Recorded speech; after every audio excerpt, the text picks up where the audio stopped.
When you've got a really dangerous adversary on the other side of the table, you don't go nose to nose, you don't argue, you're not combative, you wear them out, exhaust them. And if you got somebody really combative or cutthroat on the other side, start peppering them with how and what questions, because to even think about the answer tires them out. It's passive aggressive, it's deferential, and it really works. I'm interested in drilling a little bit further into this process of wearing them down and the passive aggressive way of reducing the aggressor's stance. What does that process of wearing them down look like or sound like? Could you give us a couple of examples of, let's say I'm the bad actor and I am saying, look, I want X number of dollars or you're not going to get what you want.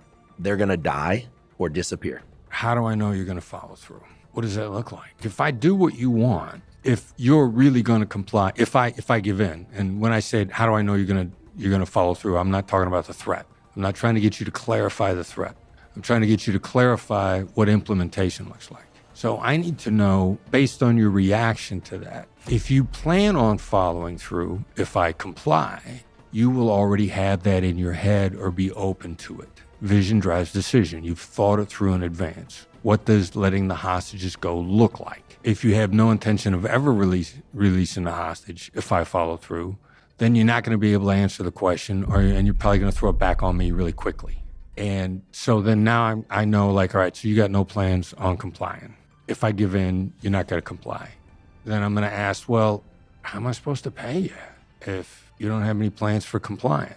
This is all human nature stuff. How do you get them to engage in actions and behaviors and then verbal commitments that actually mean something to them? When I was working kidnappings, the very last thing we'd always have the family get the bad guys to say it last, not first, but last, was we'd actually get a verbal promise to let them go. Again, at the end, because we've been talking to them long enough at this point in time.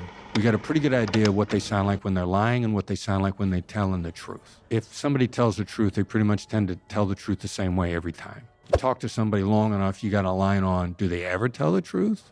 And if they do, what does it sound like? People lie 20 ways. They tell the truth one way. So we've been coaching in negotiations with the kidnappers long enough that we know what they sound like when they tell the truth. So when they ask at the very end, if we paid you, promise to let them go, it's not that they answered, but how they answered it. And that'll be the last thing to seal the deal. You know, how do you continually stack the odds in your favor for implementation?